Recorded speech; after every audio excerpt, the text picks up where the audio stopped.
I first met him in the early 80s in a Chinatown of urban Java. He didn't want his real name or address revealed, so we called him DJ for Dynamo Jack. He was only a healer, he said, but he did direct a powerful energy generated from his own body into his patients. Sometimes he used the needles, sometimes just his hands.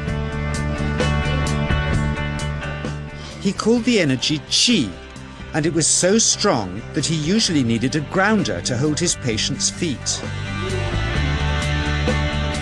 For years we followed him around Java on his healing rounds, pleading to be allowed to film him, but he always refused, saying his powers resulted from a type of meditation with an ancient tradition of secrecy.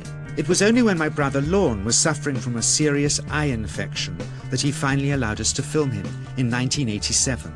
It was nothing like any acupuncture I'd ever had. I was getting really powerful electric shocks and couldn't control my movements at all. Yin yang, positive and negative, you know.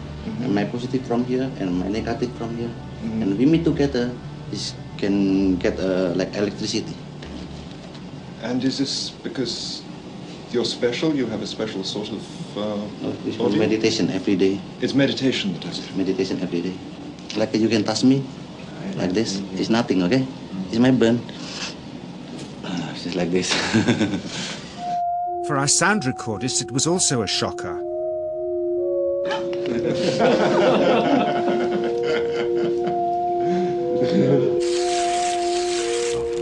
He then took our newspaper outside and showed us how Qi can also be used to set things on fire.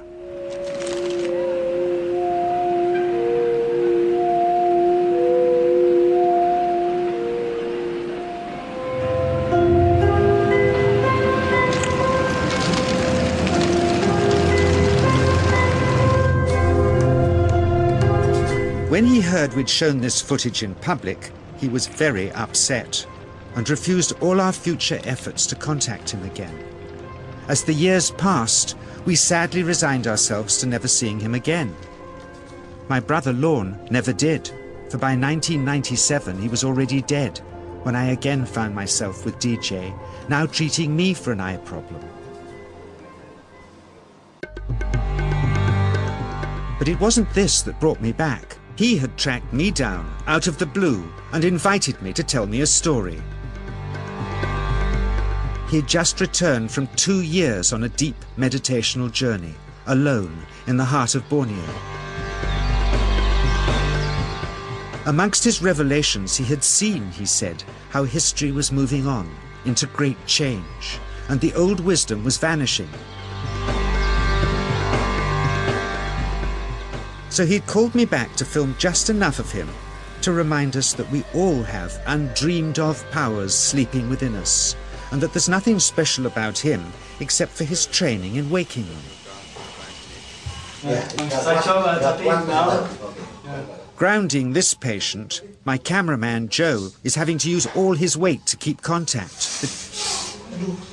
Qi is pushing him away.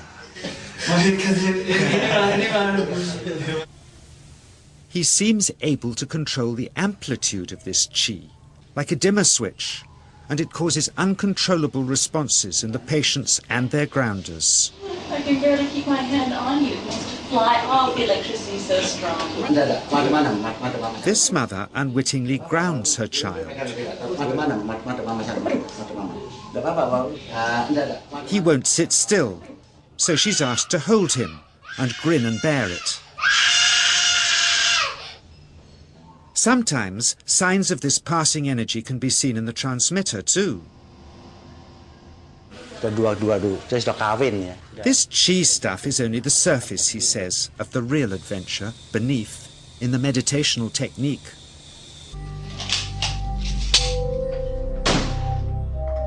Projecting Qi from the palm of the hand can also be used to resist rifle pellets, he says.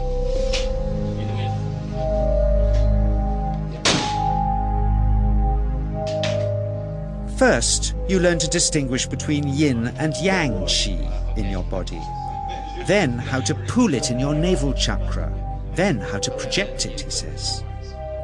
And it's the proportionate mixture between yin and yang which accounts for different effects, like pulling or pushing objects or igniting them. Then he gets really strange. He says that mastering yin qi is the key to the spirit world. There's a long tradition of Indonesian krisis being possessed by spirits. So people bring him their krisis to see if they're duds. Here, he says, he doesn't manipulate matter by projecting mixtures of yin and yang qi.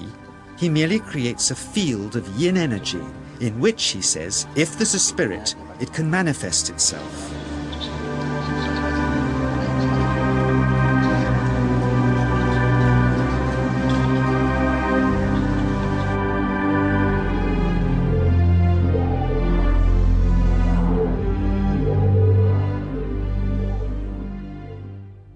So I invited a small group of scientists back from the United States with measuring equipment to test if DJ was for real.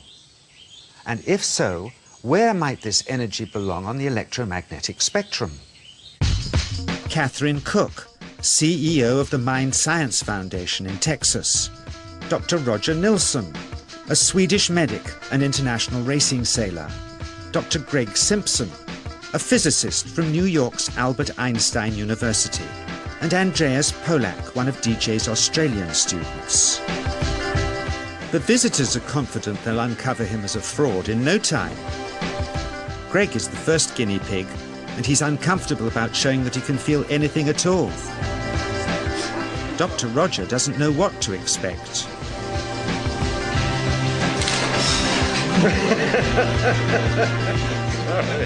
Out comes the metal detector, like the things they use in airports, to see if he has any concealed metal in his body. Then the voltmeter, to try and measure the qi. But how to get it to work? Where's the ground? What settings? DJ suggests that as his negative is his perineum, and his positive is his navel chakra, perhaps that's where the electrode should be attached. He doesn't stand on his dignity. He's eager to help, but still no readings. They're getting shocks off his arm, and now they're on the right settings, but the needle still isn't moving. DJ says it isn't electricity, it's qi. It's 1, 2, up, I feel it in my whole body. I feel it, 3, 0.3, I feel it in my legs, shit. But suspecting there's some tricky setup on his premises they can't find, they insist we all go to a randomly chosen hotel room several miles away to see if he can light a light bulb with his fingers. It doesn't ground on the wall. So Greg holds and grounds one wire, while DJ pumps qi through the other. The bulbs are LEDs, light-emitting diodes, which ignite in different colors according to the intensity of current. Yes. On, off, on. Brilliant. Oh, you're blinking. Things were going well. DJ was enjoying it too, until he invited us all out to lunch at his local, where he tried to push a chopstick through the table. He couldn't get it through the Formica surface, so he came up through an inch of wood from underneath.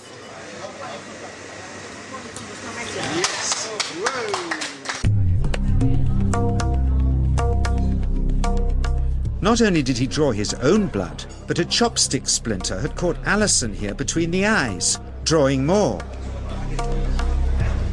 The incident was laughed off apologetically, but next morning he was a different man, drawn and upset. He said he'd been visited all night by his long-dead master, raging that he'd broken the strict taboos of his sect, never to show off in public and never to cause harm or draw blood. He felt deeply chastised. All further testing and filming must end. Never again would he submit to public scrutiny, nor accept any new students. He would sink from sight and continue his healing in obscurity, as he had done since before we met him in the early 80s and had always told us was right.